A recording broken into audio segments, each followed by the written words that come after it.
Any more questions?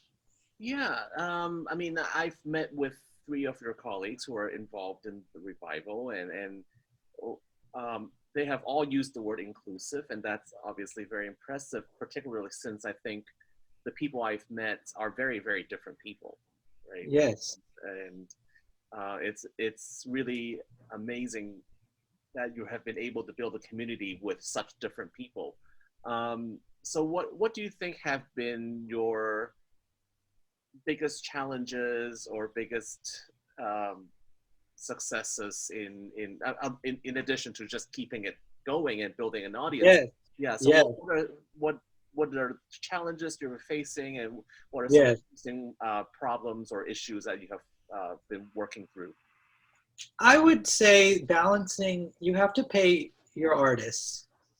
They have to make money. You have to pay the venue. They have to make money. And you have to have something to roll over into the next month to do it all over again. And learning how to do that and not just paying for it myself out of my own pocket, that is something the model is not perfect. There's definitely more work to be done. In order for it to work, it needs momentum. And I felt like we were just getting to the point where we were getting that momentum to really make it self-sufficient and not just based off of donations someone gets at one show. Um, and we were bringing in, I'd say my biggest achievements was there was money set aside for touring artists. So it wasn't just local artists, but some big name artists were coming in. Our concert series was getting more legitimized in the process. I'd say the uh, yeah, it's hard to put a value on music. It's hard to not charge a ticket price sometimes. But I didn't want to have that kind of concert series. I may have to at some point, but I'm just so happy I haven't so far. It's worked out. Um, I it's so hard to make everyone happy. But I've learned a lot about how to interact in the community.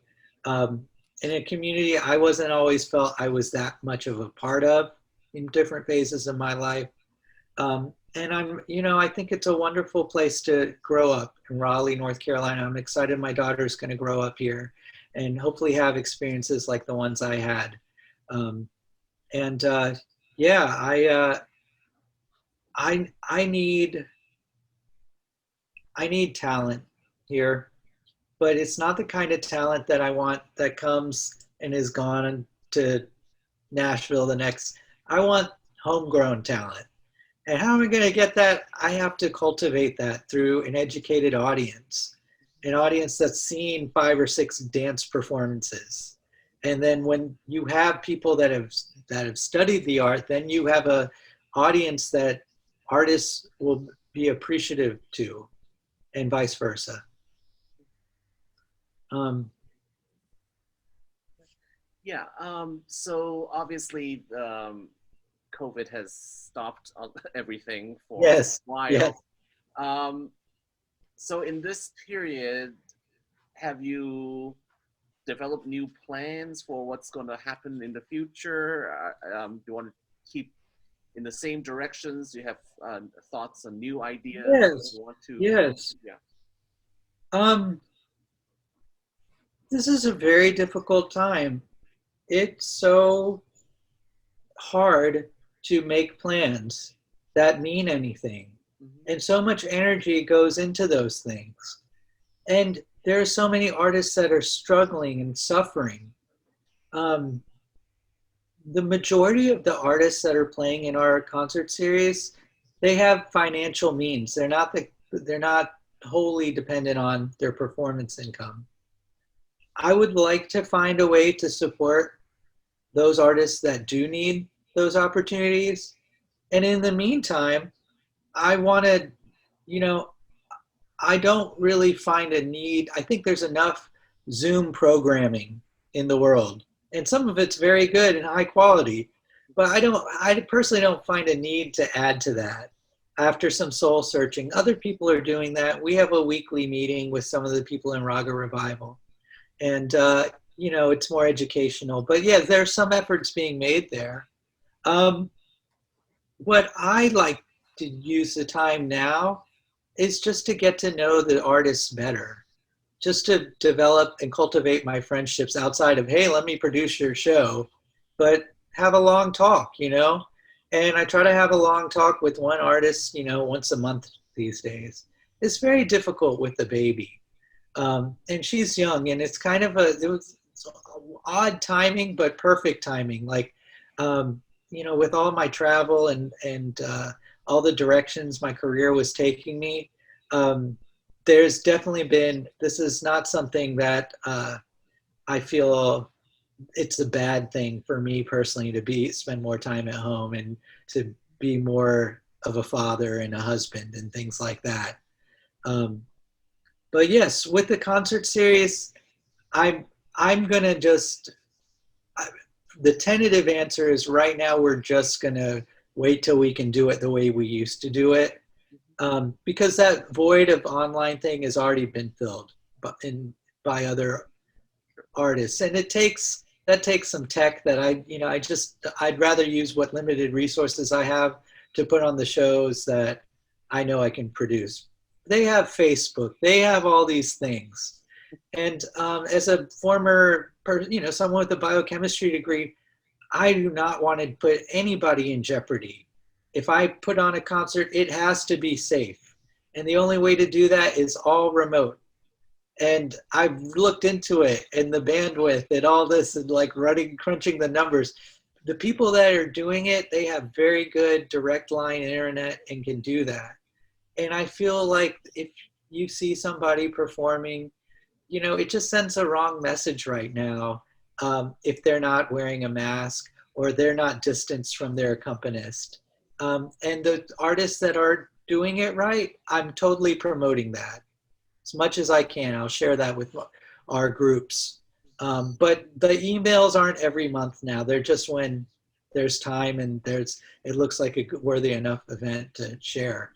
But yes, I think the connecting, we still can connect better. And I'm also getting a lot of interests and queries during this time from people that have come to the area. And it's just a good time to get to know people. People have time to do that, which in some ways I felt they didn't before. If there's any more questions, I kind of have to wrap things up. I have another meeting I have to get to. Sure. Just one. I mean, we can talk more later, but Yeah, let me just. One question that you didn't. What led you to want to have a sitar? And I guess part of that. yeah. Other question is, what does being Indian mean to you, or what does Ooh, yeah. mean to you? I both growing up and now that you're running this concert series that Yes. sort of promotes Indian culture. You don't need to care about Indian food. You don't need to care about Hinduism. You don't need to care. Like, being Indian is just, so, I was just born in the family I was. It's undeniable you're Indian whether you are portraying certain cultural aspects or not. If you love Indian music and Indian culture, I am I believe that you have a place in that culture, whether you are Indian born or not. And I think as far as being Indian uh, goes for me, I'm born Indian. My daughter has some Indian heritage.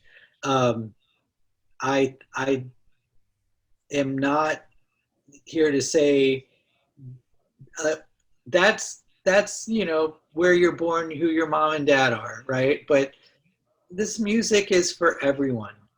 This kind of it is a special music. It is came born out of Hinduism. I had a teacher, his name was Patrick Marks, and he would say this. He'd say, hello, my name is Patrick. My teacher was Muslim. I'm a Christian, and this music was born out of Hinduism, and that's what it's all about. This music is practiced by at least all the religious groups in India. Still, everyone can agree on Indian classical music, in North Indian classical music. So if whether you're Christian, you're Muslim, or whatever, you still, you found some vehicle in Indian classical music. My parents' Christian hymns were composed from the ragas. They found some way to make it work.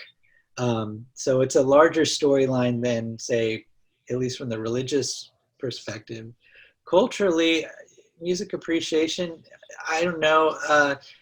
Say you take something like jujitsu, right? Born in India, totally of Indian culture, then went to Japan, got perfected some more, then went to Brazil, got perfected some more.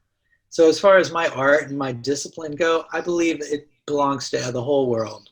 And if somebody wants to learn this and they have it in their mind and their heart and they care about it as much as I do, then who am I to deny that to them, right?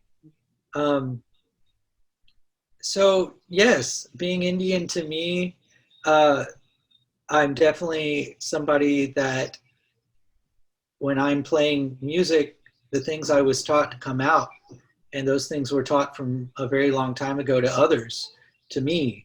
And it's undeniable sometimes that when I'm playing, that I'm playing in the same traditional way that the others that have taught me were. That's a very important part of that. I don't think that you need to be Indian to do that. Born Indian. So maybe there's a twofold thing, right? That there's the expression that comes from a culture that anyone can appreciate, even though it is regional from somewhere. And then there's, yes, what you're born and who your mother and father are, and that's undeniable. And why I got into the sitar, I think I was just interested because I had a guitar, and I had that Ravi Shankar record in my dad's collection. And I think that was the kind of thing that I wanted to try out. I think it was less about my interest in Indian music and more about how cool the sitar sounded. I did not appreciate interest in Indian music till much later. After I started playing sitar, it became a vehicle for me to really see this whole other picture. Great. I Well, guess, yes. sorry, I don't want to take up more of your time, but I guess just a follow-up question, because you mentioned like how like others contribute to the meaning of Indian music. So I wonder if you can explain from your own perspective, because I was struck by what you said about like you felt that you don't always belong to this community that you were building yourself. Yes, part of that is just as a kid growing up Christian, and most of the Indian people around you aren't Christian, and so you don't go to their temple, and you may not live in their same communities. So that probably was mostly some of that. But we always had people in our, greater Raleigh community that we were friends with and other families. And okay, what was the first part you asked about? Your personal perspective of like what you bring to Indian music, or how you're different in this culture. Oh, well, when I'm playing Indian music, I have my own ideas that are original, but nothing I'm playing is like untraditional. I've been trained in such a way that I can express myself, be unique. You'll hear me and you'll be like, that's him, but there's nothing that I'm doing that's foul or there's scope inside of the art form to have your own originality. And some of that is life expression, but I would say there's very little Western influence of the way I play Indian music. Most of my Western influence goes into my Western music, and I've partitioned myself artistically that way.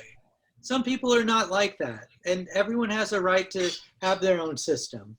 But this is just the way I evolved.